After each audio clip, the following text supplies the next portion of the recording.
茂原市で17歳の女子高校生が行方不明になっていることが分かりました。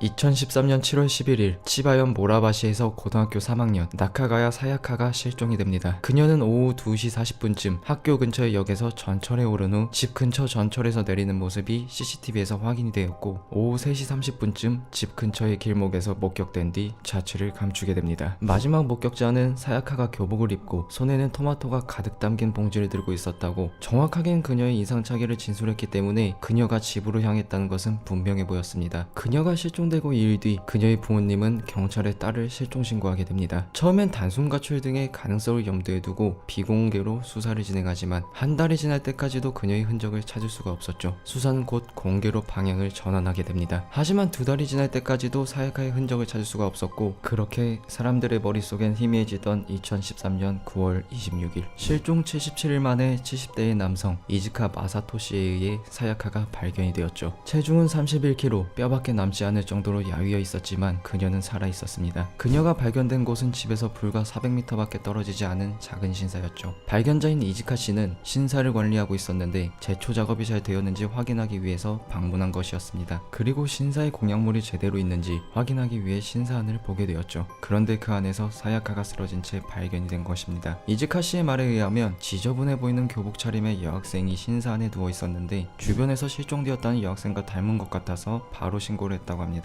발견 당시 목소리조차 낼 수 없을 정도로 쇠약한 상태라 바로 병원으로 이송된 사야카는 탈수 증세는 있었지만 다른 부상은 없이 비교적 양호한 상태였다고 합니다. 그러나 몸 상태와 다르게 정신은 굉장히 불안정했죠. 가족들과도 대화가 이루어지지 않는 상태였다고 합니다. 사야카는 자신이 실종된 지 얼마나 지났는지에 대한 시간 개념이 없어 보였습니다. 말을 걸면 겨우 고갯짓으로 의사 표현을 했죠. 수사관의 물음에도 대답을 하지 않았고 그저 고개를 끄덕이는 정도로만 대화를 했다고 합니다. 수사관이 신사에서 계속 혼자 지냈냐라는 물음에는 고개를 끄덕였고, 다른 사건이나 범죄에 연루되었냐는 물음에는 고개를 저었습니다. 하지만 왜 그곳에 있었냐 라는 질문에는 끝내 대답을 하지 않았죠. 여기서 의문이 생기는데요. 사야카는 계속 신사에서만 있었다고 합니다. 하지만 신사는 매우 좁았고 내부에는 어떠한 음식도 존재하지 않았습니다. 배변을 처리할 공간마저 없었죠. 신사 뒤편에 귤나무나 야채밭이 있었지만 실종된 시기와 귤의 수확 시기가 달랐기 때문에 실종 당시에 먹을 수 있는 귤은 없었다고 판단이 되었습니다. 그렇다면 도대체 사야카가 그 누구의 도움도 없이 이 좁은 신사에서 77일 동안 대체 어떻게 생존을 할 수 있었냐라는 겁니다. 애초에 왜 신사에 있었냐라는 것조차 의문이었었죠. 이런 의문에 꼬리를 물며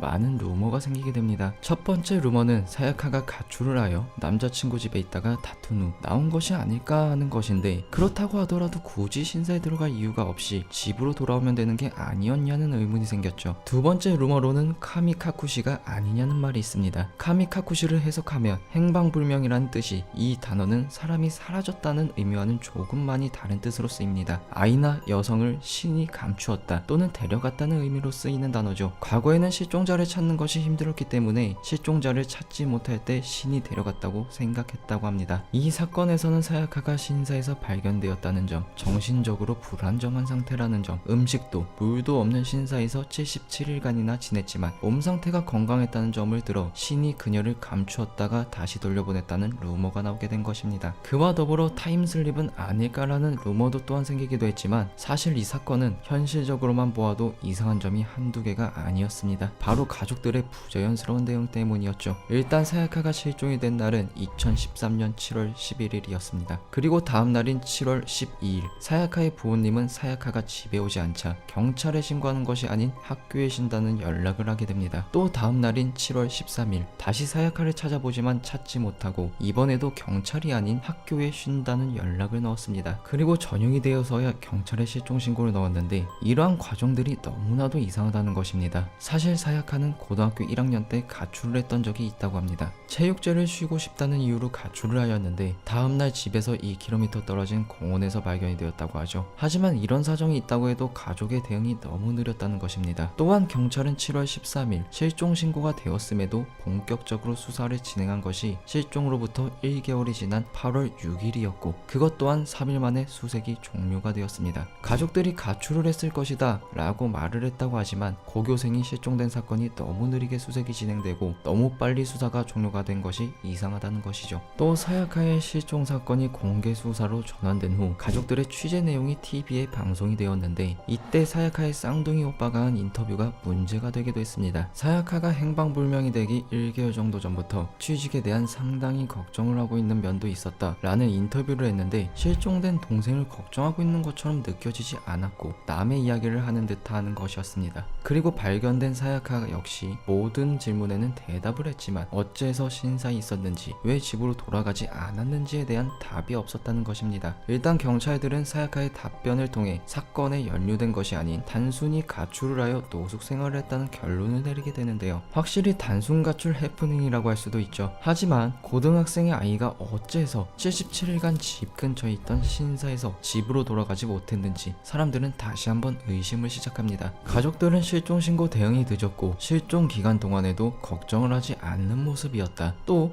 경찰의 수색도 느리게 시작되었고 나중에 발견된 여고생은 가출 사유를 말하지 않는다. 사람들은 이 사건에 무언가 감춰진 비밀이 있을 것이라고 생각하고 가출 사유에 대해서 추론을 시작합니다. 그리고 많은 의견들 중 이 모든 게 부합이 되는 가출 사유 하나를 발견하게 되죠. 바로 사야카의 부모님이 사이비 종교의 신자였다는 것입니다. 부모가 사이비 종교와 관계가 있다면 위에서 언급된 의문점들이 얼추 들어맞게 된다는 것이죠. 종교에 심취한 부모가 아이에게 종교를 강요했고 아이는 그 종교가 너무 싫어서 가출을 하게 되었다는 것입니다. 여러 종교를 추론한 끝에 그 사이비 종교는 치바현에서 꽤 널리 퍼져 있던 통일교로 추려졌습니다. 일본의 한 국회의원이 직접 남긴 글에서 사야카는 1988년에 열린 통일교의 합동 결혼식에서 맺어진 하늘 가정의 자녀로 축복 2세 원죄가 없는 아이라는 내용을 확인할 수가 있었는데요. 이 글이 부모가 사이비 종교의 신자라는 주장에 힘을 실어준 것입니다. 이 축복 2세들은 부모에 의해 일상생활이 철저하게 관리가 되는 경우가 많았고 그것이 너무 힘들었던 사야카가 통일교에서 기피하던 일본의 종교, 일본의 신을 모시는 신사에 도움을 청하러 간 것이 아니었냐는 것입니다. 그리고 이 추론을 통하면 사야카가 왜 신사에 갔냐 등의 질문을 대답을 못했는지도 얼추 들어맞게 되죠. 그것은 정신적인 문제라기보다 다시 그 종교로 돌아가야 하기 때문에 체념을 하여 말을 하지 못했다는 것입니다. 또 가족이나 경찰의 대응이 느리고 이상했던 점은 종교적인 문제로 사건이 발생했다는 것을 언론이 알게 되면 불편해질 것을 꺼려한 가족들이 대응을 느리게 했고 경찰 내부에도 통일교가 퍼져 있어서 구색 맞추기식으로만 수사를 진행한 것이라는 이야기도 있었습니다. 종교설에 대해서는 인터넷 기사로도 확인할 수가 있었는데 이 인터넷 기사 말고 다른 신문사의 기사 내용은 없었기 때문에 신빙성을 확인할 수는 없었죠. 일부의 사람들은 사야카가 진짜 통일교에서 도망가고 싶었다면 현금도 가지고 있었고 교통카드도 가지고 있었는데 왜 멀리 도망치지 않았느냐의 의문을 제기하기도 합니다. 이 부분에 대해서는 사야카의 심리 상태가 매우